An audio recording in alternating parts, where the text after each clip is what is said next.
Hello everyone, lovely to see you all. We're going to get started nice and promptly because that is the way we try and do things here. But I am going to do a little bit of a commercial break to begin with, so it gives some of the later people a little bit of a chance to get into us. Right, so first of all, housekeeping. We are recording this meeting, so please be aware of that. And we will be sending you a copy of both my slides and John's slides. The webinar will also be recorded and available on our YouTube channel. And again, we'll send you a link to that recording. If you have any questions, please put them in the chat thread rather than the Q&A. We tend to miss them if they're in the Q&A, so it's just nice to have them in the chat thread. And I will either interrupt John as we go or probably just wait until the end and we'll have a separate Q&A time then. But feel free to pop questions in as we go. So to introduce you to the people that are around today, I'm Marie Page. I'm the marketing manager at CareLineLive. Please do connect with me on LinkedIn. And I'm joined by John Card. So John, I've known John for a number of years, actually. I first met his wife. We were both speaking at a big search engine optimization conference in Brighton. And we kind of started doing a little bits and pieces together. John did some early copywriting, I think, for me in a previous incarnation. And when I joined CareLineLive, I was very, very keen to get John and his company Full Story Media involved with CareLineLive. And we have not regretted that at all. They have got us some fabulous publicity. John is a journalist of many years standing and has written for most of the big names that you can think of in the UK. And obviously, there's John's links there as well if you would like to catch up with him separately. We're also joined by Natalie. Natalie works in the marketing team and she'll be in the background helping out as we go through.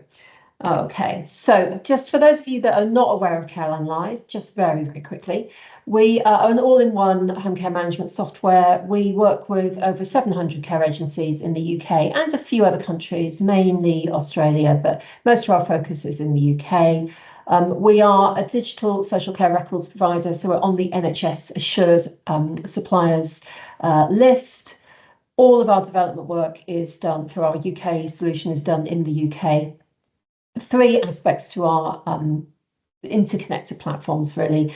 There's a management portal for providers. There's a carer companion app for carers, so that they'll get that on their mobile phones.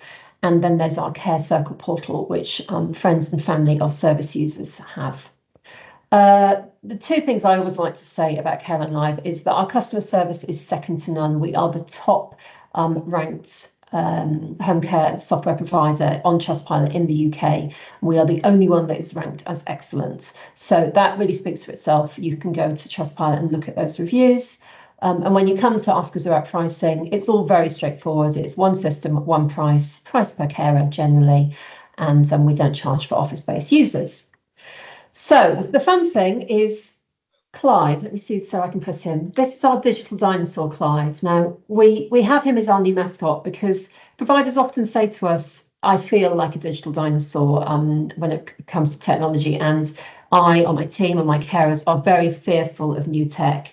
And one of the things with CareLineLive is we are so easy to use that even a dinosaur can use CareLineLive. So he's our mascot. He's doing really, really nicely for us at the moment. And if you would like your very own Clive, please book a demo with us. Let us know you'd like a Clive. And when you take your demo, we will send you one. Okay, a few webinars that are coming up. If you are a provider that's not using CareLineLive at the moment, do feel free to join our snapshot webinar. We call this, it's like speed dating. It's a speed demo. It takes just 30 minutes, so you can get an overview of the platform. We have another webinar on how GP Connect is transforming home care. Now, Natalie and I were chatting to the provider that is working with us on that webinar this morning, and he said, I quote, it's a game changer. He's got 60 service users, of which they provide medication support for 20. And he says it's saving them between 2 and 3 days a week. So if you're not using GP Connect at the moment and you want to save yourselves 2 to 3 days a week or more, if you're a larger provider than that, come to the GP Connect demonstration. And our final webinar to talk to you about is MOA. So our sister company, MOA Benchmarking, have got a feedback and complaints module. So this is going to be a bit of a speed demo of their software. It helps you with your CQC and other regional compliance, and the focus will be particularly on feedback and complaints. One final thing, and Natalie will put the links to all of these in the chat threads. We have a survey that we're running at the moment. It's the State of Home Care Survey. This is a benchmark survey that we run every year. We would love for you to take part in that. There's a very good chance that you can win. Based on the number of prizes we've got and the number of people that took part last year, you have a 1 in 14 chance of winning something, which is either £100 or a Clive plushie. So please do take that. Obviously, don't do it during the webinar. It takes most of about 10 minutes to do. All right, I am going to stop talking now, and I'm going to hand over to John, who will share his screen. So Natalie and I will disappear, but we'll be in the background. Thank you very much. Over to you, John. Thank you everyone. Thank you, Marie. And yeah, I'll quite fancy a Clive plushie myself. Actually, that would be quite nice. I'm not sure if I can enter into that competition or not, but we'll see. All right, folks. So let me just share my screen with you, and hopefully you can sort of see that nicely. So welcome everyone. My name's John Card, as Marie said. I'm worked as a journalist best part of 20 years. Now run my own comms company, working with entrepreneurial businesses and small and medium-sized businesses, helping them to get press and publicity. This is a couple of slides from my days working for The Guardian, The Telegraph and The Times. So I know quite a lot about the national media as well as sort of industry titles. Put out my own book, How to Make Your Company Famous. You can get that on Amazon. But enough about me. That's about my background. Let's talk more about you and how you can get press and publicity for your business. So we'll start off nice and simple, and really just to get into some basics. If you want to do PR, if you want press and publicity, you have to have a think about the people right there who are the journalists, and to understand that journalists are storytellers. I think that's the best way to describe journalists. So you've got a company. Maybe you want to send out a press release, or you'd like to do some interviews. The people you're going to be engaging with are journalists. And what do journalists do? Well, they create stories for their audience. Whatever section of a newspaper a journalist work for, or whether they work in radio or TV or for an online publication, journalists are storytellers, and they are writing and putting together stories that are going to be relevant for their audience. So if you're in the home care sector, I think the vast majority of you are, then obviously there is a whole range of home care publications out there. And the people working on them are, well, they're thinking about their audience. They're thinking about what stories do people in home care want or need to know about. And some of the other related titles, whether it's health or business or technology, whatever, the other areas that might be relevant to you. The journalists working there, they're looking to write stories for the audience. So, but what is a story? Well, the first start of a story is, if you look through any newspaper or scroll down, a relevant website, is that you'll notice that there are headlines there. A journalist needs to come up with a headline in order to write a story. If they can't think of a headline, then they're not going to be able to write a story. So they're looking for something which helps them to write a headline. And what that means is they're looking for something which, well, has a bit of wow factor. When I was putting together my book, How to Make Your Company Famous, I spoke to a number of different national journalists, and I said, what are you looking for? And they said, well, we want a wow factor, or we want something a bit different. Now, I've been thinking about headlines a lot. It's something that I like to do. And often for me, when I look at headlines in newspapers or in trade publications, or when I'm listening to the news, a headline often involves two things which don't quite fit together. So here's Joseph. He runs his own business. He set up this business years ago when he found a set of French doors just lying in a skip, and he thought, they look a bit good, and they've just been chucked away. So he took them home, he polished them up, sold them on eBay, and suddenly he was in business, right? And so we wrote a headline for him. I started my business with a door I found in a skip, and now it's making £2 million a year. So you've got two things which they don't necessarily fit together in your mind straight away. You've got a skip and £2 million. It sounds like a big, what you call a juxtaposition, to use a fancy word, two things which don't really fit together. Now here is Josh. Josh is the founder of CareLineLive, and obviously he talks about, you know, his own personal story in this title, and how, you know, he himself has received care, because Josh was disabled as a child, and, you know, he's also had members of his family who've needed care at the home, and he set up this software company. So in Entrepreneur magazine, we've sort of got this care side of the business, but also a very technical side of the business, which they put together. And Josh's own story, it's of a, you know, a guy who now runs a successful business, which is fantastic. But when you go back to his early life, it looks very different from where he is today. So you've got this journey going on, these two things which seem quite different, which is exciting. Here's another business which I've worked with years ago. So rather, I wrote for the Times an article, and this was a technology company using microalgae to remove carbon from the atmosphere.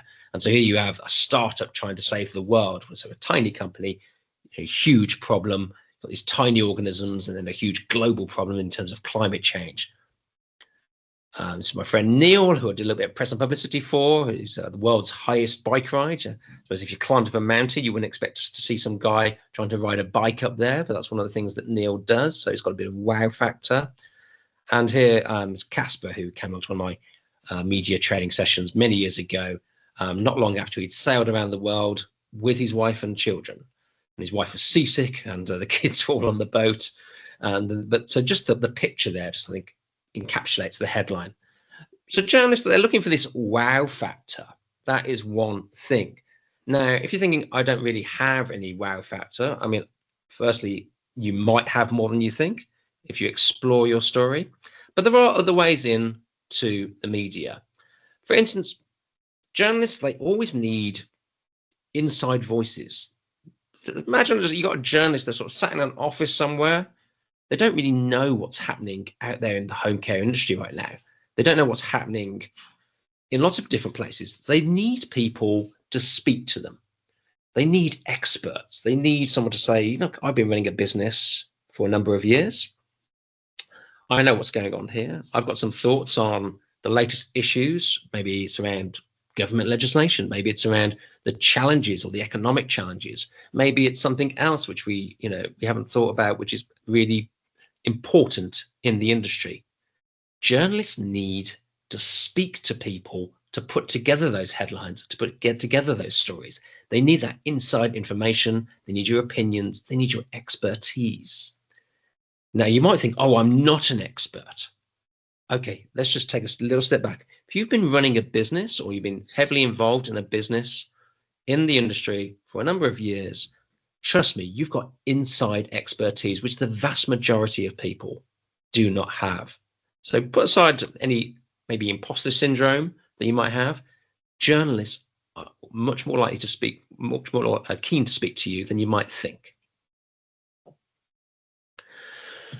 So they're putting together a package, right? They put together the headline. They're looking for sort of a news angle. We can come to this in the Q&A, but the one thing though which a journalist always requires of people are quotes. They need people who know how to speak to the press. And if you want some more advice, maybe we'll come to that in the Q&A in a little bit, about being quote worthy. What is a good quote and how do people put that together? But that's one thing that the journalists rely on from people such as yourselves. So let's get you media ready. How are we going to do that? One of the first things I always do with any of my clients is I always organize a photo shoot with the founder of the company. If you're the founder of a company, or you're working for a company where the founder is there, or the CEO is there, then you need a good quality picture of them to get some press and publicity. And this is one of the things which we always do with people. We get a good photo shoot, so we've got some nice pictures. So when a journalist writes a story and they come up with a nice headline, they've also got a picture, high quality picture to put alongside it. The reason why this is so important is this: look, today very few publications have got the budget to send out a photographer, but they need pictures to make their publications look good. They can, of course, use stock images and stuff like that, but that's, not really going to make their publications look good. And of course, if you want press and publicity for your business, well, then you need a picture to go inside that press and publicity. So we always organize a photo shoot. So here is Josh, CEO and founder of CareLineLive. We did a shoot in London. I actually did a bit of a recce around the streets of London, not far from their office, and I found this lovely installation, nice light installation, and we went up close to it and we took a nice picture. Josh is all wearing his nice suit, he's all looking good, he's got his shirt ready, he's ready for his photo shoot, nice colourful backdrop, and boom, we've got a lovely picture. And is that a good picture? Well, there's only one way that I measure whether or not it's a good picture or not, and does that picture get into the newspapers? Does it gain press and publicity? If it does, it's a good picture. If it doesn't, it's not. And so, yes, it's a good picture because, quite simply, here is a bunch of press and publicity from that photo shoot, which is super important. And we've got the Times in there, we've got some business titles in there, we've got a bit of TV. You see, what we're doing here is we're putting together that package, right? We've got headlines for Josh, we've got a picture of him, we've got him saying useful things about the state of the industry and his company. We've got the company story. We're helping the journalist to put together the story. We're giving them the building blocks, if you like, to make the story work. Pictures are so important. They really do affect the news agenda. Here is a nice picture we did with a lady who was reinventing the grand piano. It was an innovative project she was working on, and she wanted some press and publicity because she was raising money for this business. The business is, by the way, it's off the ground and is doing well. And so we did a nice photo shoot with her. This is her prototype, by the way. She's reinventing the grand piano. And here is that standing grand, this vertically built grand piano, and it's in the Telegraph alongside that picture. So the pictures, they really can make the news. And it's something which a lot of agencies and a lot of people who don't work in media don't realize the powerful impact of good quality photography. Here's another one of my clients, James. This was an unusual photo shoot, to say the least, because as you can probably see there, it took place inside of a prison. James provides laptops for educational purposes to the prison population. And so we went inside a prison, we did the photo shoot, really stands out, really illustrates what his business is all about. And, those pictures have really, really helped open up a range of different coverage. You can see this from the titles there. You've got BBC, the Mail, the Express, the Times, different, a whole range of different places. Pictures, headlines, story. This is what the media is all about. Here's Chris Bennett, photo shoot in London. He works in the real estate sector. And again, so we did a nice photo shoot with him around the real estate of London. So you see, we're looking for pictures which look like the industry that they're in. When you don't just want to send a picture of you standing in your kitchen or just a boring corporate headshot. You want an illustrative picture. You want a colourful picture. Right? You might notice the colour red appears in quite a lot of these pictures. Something that pops out of the page. Newspapers and most web publications are in black and white. So I want a picture that's got some colour. I like a bit of red. Here's Christine. This was just a photo shoot we did in a WeWork. Her office is in this WeWork, but that's not actually her office. Nice colour, great background, lovely composition shot, and boom, independent, various other titles, etc. So you got and here's Pete, similar sort of thing. Colourful, bright red photo shoot. What we're doing here, that when you're trying to get yourself press and publicity, is you're helping journalists to write their stories. This is, a really important thing to take on board, because, you might hear about spin doctors, or, press manipulators, or all these, PR guru types. What you need to do to get press and publicity is to help a journalist to write a story. And journalists, they look rather like the person here in this picture. Often they work from home, or they work, remotely. They're often youngish people, and they're on a laptop, and they're just trying to earn a living, write some stories and get them published. And so they're looking for people to help them to do that. People who've defined their story, they've worked out their story a little bit, and they're basically helpful. They can provide them some quotes and the pictures and some other things to help them to write their story. So something which I always ask people to do is to create a decent bio of themselves. Because let's say we're pitching you or your boss to a journalist. Well, what they perhaps have not heard of you. They might not know who your business is. If you've never had any press or publicity, or your company isn't terribly well known, we want to be able to provide the journalist with a snapshot of who you are and what your business does. So what I always try to do is to create a good, powerful bio of whoever I'm working with, which makes the subject of the interview seem as authoritative as possible. So here you've got Christine, and straight away it says that she's the CEO, the co-founders. Okay, great. That's a good start, because journalists typically want to talk to the founder of the company.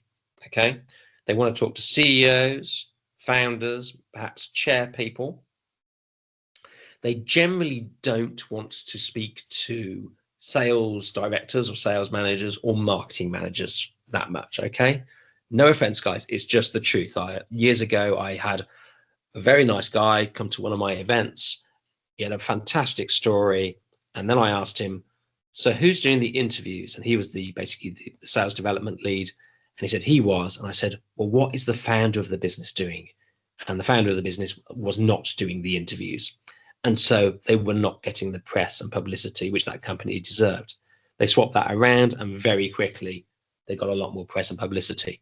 So the journalists want to know that you're putting forward the head of the company, typically the CEO, managing director, chairperson, basically the boss, right? That's who they want to talk to. They want to talk to the boss. And then it's like, okay, so what does this guy's company or this lady's company do? Well, here it's a tech company. It has thousands of websites per day. Wow, that sounds great. It's raised a lot of money. Awesome. It's been in lots of different countries. Sounds really interesting. I'm going to be interested to have a conversation on that basis. I'll go back. Here's Sophie. She's a CEO of a company which she was the CEO of a company which has lots of big named clients. If you've got any big name clients, maybe you work for the NHS, maybe you work for a local council. These things should be in your bio. They might not have heard of you, but they may well have heard of the people you work for. Today, you're listening to me. I'm going to assume that most of you probably don't know me by name, but you've definitely probably heard of The Guardian, The Times, and The Telegraph. So that's in my bio. Those are my credentials. I can talk to you today about press and publicity because I've worked in this industry for a long time, and I've worked for some titles that you know of. And similarly, you've been in your sector for some time. Maybe we haven't heard of your company, but maybe we've heard of some of the people that you work with. And if we haven't heard of some of the people we work with, tell us something else about it, which makes you sound a bit stronger. Maybe in business for a decade or more. Maybe you've had hundreds of clients. Maybe you've got sites all across a certain county. Whatever it is, give us a nice factual description. Journalists, they're looking for stories all the time. They are broadcasting this on social media. They're going across and they're doing things what they call journalist requests. A journo request, which you can find on Twitter, is basically a journalist saying, please help me. I need people to speak to. So this was a journalist request from a few years ago. Katie O'Malley, who works for The Independent. She's looking for female entrepreneurs ahead of IWD, which was International Women's Day, for a piece in The Independent. Get in touch, she said. So we did, and we sent over the bio of Christine, which I showed you earlier. We sent over pictures of Christine. We sent her over a few points about the story. She came back straight away. Thank you very much. And boom, our client Christine was in The Independent. Bit of story, bit of bio, picture. We helped the journalist to write the story. And this really is my final bit of advice to you before we go into the Q&A. The people that get the most press and publicity are those who are most up for it. Being available, responding quickly, and helping journalists to write stories is the best advice I can give you to get press and publicity. There is a Woody Allen joke which said, 80% of success in life is mostly showing up. And so it is in media. The people that get the interviews are the people that put themselves forward, the people who go, appear on the radio, the people that go down to the studio at maybe a slightly unsociable hour and do that interview. Journalists, they have to put something in the newspaper. They have to write so many stories. Why not make it about you? They have to interview people. Why not be that interviewee? No journalist can interview an empty chair. No radio DJ can bear what they call, silence, right? Radio silence. The media is open for people who understand a little bit about how it works. And then they make themselves available and they help the journalist to write the stories. I hope this has brought you a lot closer to doing that. Thank you very much, folks. I'll stop sharing my screen now and I will return back over to Marie and Natalie, where hopefully we've got some questions coming up. Lovely. Thank you so much, John. I've heard that talk so many times now, but there's always new bits and pieces in there for me. And I would say that all of that advice, particularly the photographs and wearing something bright that stands out, just makes such a difference. I take quite a lot of photos at CareLineLive, and we had to take some pictures of 4 men in suits the other week, and they were all standing in their men power poses. That's what they do. I was like, this doesn't really work in the care sector. What can I do to make this photograph interesting so it will cut through? And we were at the care show, so rather than have them on our stand, there happened to be a roundabout there, which was bright orange with, lovely, roundabout horses, old Victorian style merry-go-round, that's the thing. And we just grouped the men around there, and one of them actually had to sit in a little thing, and he took one of the team really, because it's a little bit emasculating sitting there. But Dave did it, Dave from MOA, and we were straight on to coverage immediately in Home Care Insight with that picture. And it's a scroll stopper. It's not just that you're getting publication, but when you see that image, when people are scrolling through social media, like, oh, that's interesting, that's weird. What are those men doing there? So, it's the scroll stopper. Anyway, I digress. So look, people, please put some questions in the chat. I've got a couple of questions for John, so I'll kick off. John, what are your thoughts on people taking photos themselves with their iPhones or Android phones?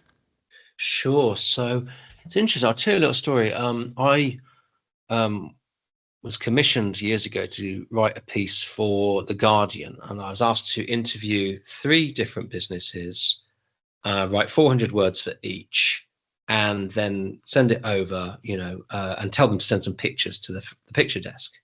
And so I did the interviews, and the last person, a guy, said to me, he said, oh yeah, I've got to send over some pictures. What do you suggest? Because I haven't got a photo shoot. And I was like, well, here's my advice. I said, make yourself look smart, have a shave, have a shower, put your best suit on, find a friend with a good digital camera, go outside, because that's the best light. And he had a product. He was like a cup or something like that, which was for, I think, with people with arthritis. He had like a rotating handle. And I said, get your cup into the shot. He said, really? I said, yeah, definitely, because otherwise you're just a guy in a suit. But if you've got a cup, at least we can work out that that's something to do with the story. So he did that, and he got top of the page in The Guardian. Whereas the other two people, one of them had sent in a group shot, which didn't look good, and the other person had sent in a shot which was black and white, which wasn't good. That was put down right at the bottom of the page. And so occasionally, you know, a DIY shoot is better than nothing if it's done sort of fairly well. I'm not a big fan of using iPhones, generally speaking, because I think the pictures are typically too small. Obviously, iPhone, they're getting better, but you know, I think I would say if you really want to present your business professionally, I wouldn't recommend that. Generally speaking, my thoughts are, if it's generally better to invest, if you've got some money, a little bit of money, to invest in a good quality photo shoot. You're talking probably, say, £600 to £800 for a good national quality photographer to do a shoot. We always use, I mean, we typically use the same person for our shoots, but the guy that we use, Andrew, he is regularly got his pictures published in like the Times and other titles. So I know his pictures are going to be good enough for media. His name is known by all of the picture desks. So I know that the photo editors know who it is, and that's a plus. We think that's a plus. So if you need some pictures quick, try and, you know, get outside and try and follow some good advice and try and make them better.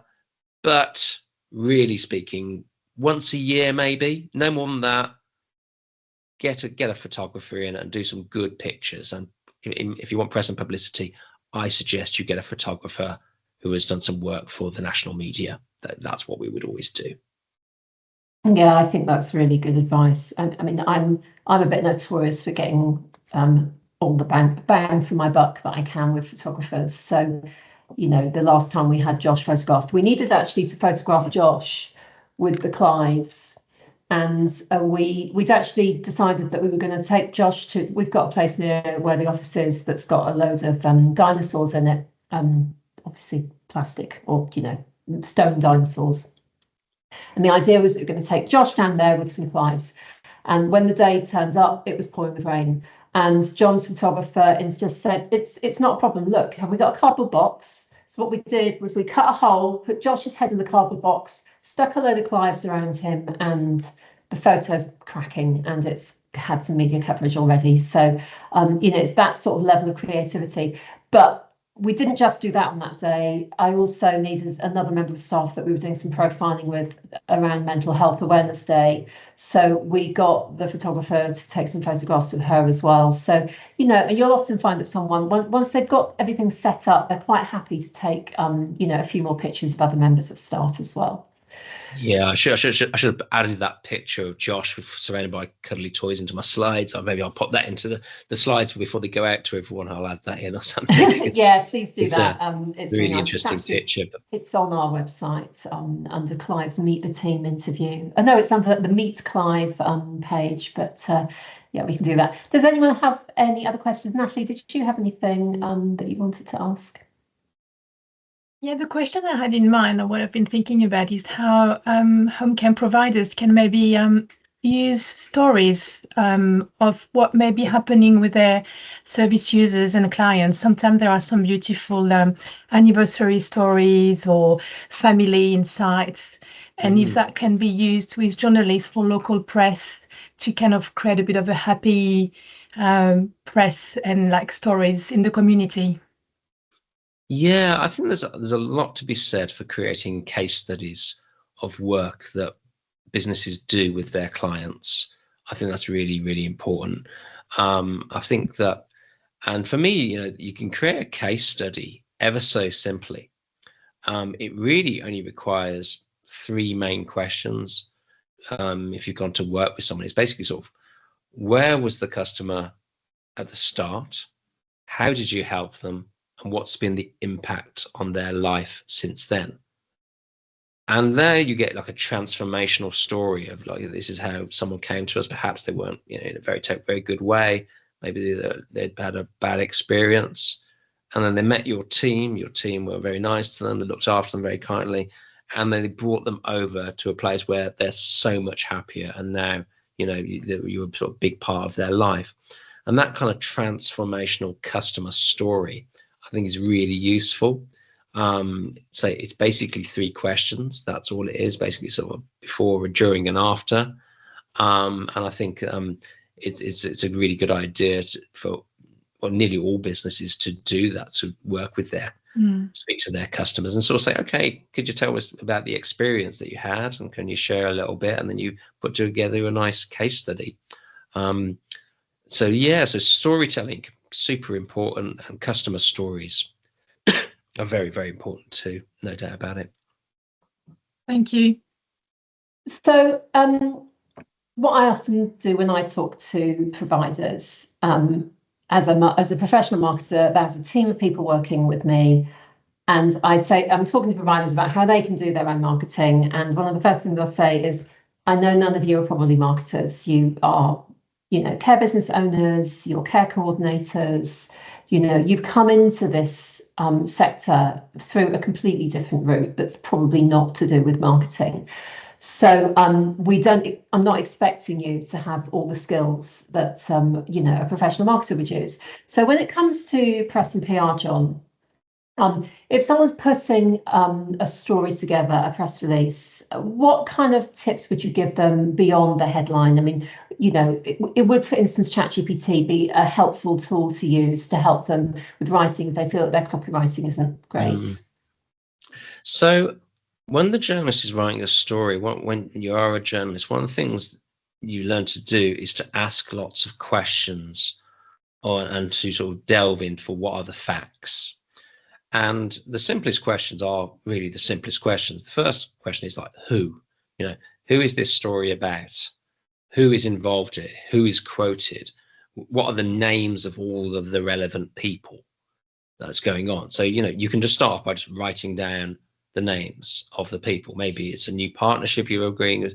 You've got the name of this company, the CEO of this company, and the head of that company. These people are all involved, etc. So you ask yourself who. Then you've got to ask yourself, where or what is happening, and what's this story actually about? There's a simple trick that we used to use as journalists. We'd sort of say, imagine you've just walked into a pub and you've seen your mate, or walked into a cafe and you've seen your friend, and you say, guess what? And they say, what? And you tell them in plain English what has just happened. We've sold the business. We've just done a big deal. We've just bought some new premises. We've just expanded the business. Something has happened. What actually is it in plain English? The next question is, where is this taking place? Where is your business, right? If your business is in Newcastle, there's a whole bunch of local media around Newcastle or Liverpool or Manchester or Surrey or wherever it might be. Your business has got to be based somewhere. So where is it? Don't assume that people know where your business is. You go through all the other questions: who, what, where, when, how, and just ask and just try to get down these facts. And you can just list them out to begin with. And sure, if you need to use a bit of AI to put together a story, AI can do a reasonably good job. I say that, probably get shot by the journalist union for saying that, but it couldn't do a reasonably good job if you give it all of the information in the first place. What you also need, and this is where most press releases fail, is quotes that sound like a human actually said them. And that is something which is difficult for a lot of businesses to do, because they all want to start their press releases by saying how thrilled and delighted they are that this latest partnership has come to fruition. And, I would challenge a lot of people who appear in press releases to go home and to read aloud their words to their partner and sort of say, does this sound like me? Because it doesn't. It sounds like, somebody pretending to be, I don't know, sort of a really bad politician. Add some plain English to it, give us some story. Say something which a person would actually say to another human being, right? If you can put some decent quotes in there and you can get the facts in there, then you've got a chance of putting together a decent press release. it's not easy. I think it's probably a little bit outside the comfort zone of a lot of people, but putting together a press release, you know, it can be done, but it takes a little bit of work and a bit of skill. And some people, I think, probably can do it, and some people, you know, we find it as a struggle. I think the same goes, John, for social media posts. You know, that we're thrilled to, we're delighted to, just, yes, you know, if you can't think of something else to say yourself, just say, put it into ChatGPT and say, find me something else to say here that's going to grab attention, that isn't so boring and stereotypical. Yeah. I'm humble. I'm feeling very humble today. We could do a bingo card, couldn't we, on what not to say in social Humble, posts. delighted. Oh gosh, yeah, anything but. Okay, well, we haven't had any questions from the floor, so I am going to close the meeting down. I've put one final link in. As you can tell, from the presentation earlier, we do like to be mentioned on the Trustpilot, and it's great for us to get continual recommendations there. So there's a little link to Trustpilot, and if you found today's webinar helpful and want to say thank you, please do pop it a little review of either the webinar or CareLineLive onto Trustpilot. I've also given a link slightly earlier in the chat thread to John's book, which happens to be here. If you look very carefully, you'll find that I'm featured in there in a previous incarnation as well. So it's available on Amazon on both Kindle and the paperback, and we'll send you a link to that again. Yeah. And if you look in the chat thread, you'll see that photograph we were talking about of Josh with all the Clives is there, so you can again see what we were talking about there. Yeah, so, if anyone wants to connect with me on LinkedIn, Marie, then that's absolutely great. I'm John Card. There's not that many of us, so please feel free to get in touch. That's absolutely great. And it's John as in Jon rather than with the H. So, Jon. Yeah, that would be that. And yes, I'm sure you'll be quite happy to answer any questions that come over on LinkedIn. So thank you so much for joining us today.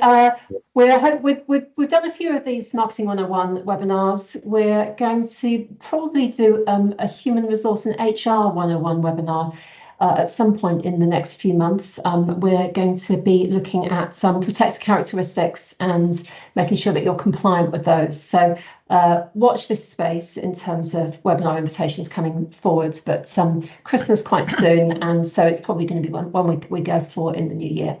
We'll drop you an email soon. Thank you so much, everybody. Goodbye, and thanks very much to John and Natalie. Thank you. Best of luck, everyone. Bye. Thank you. Thank you.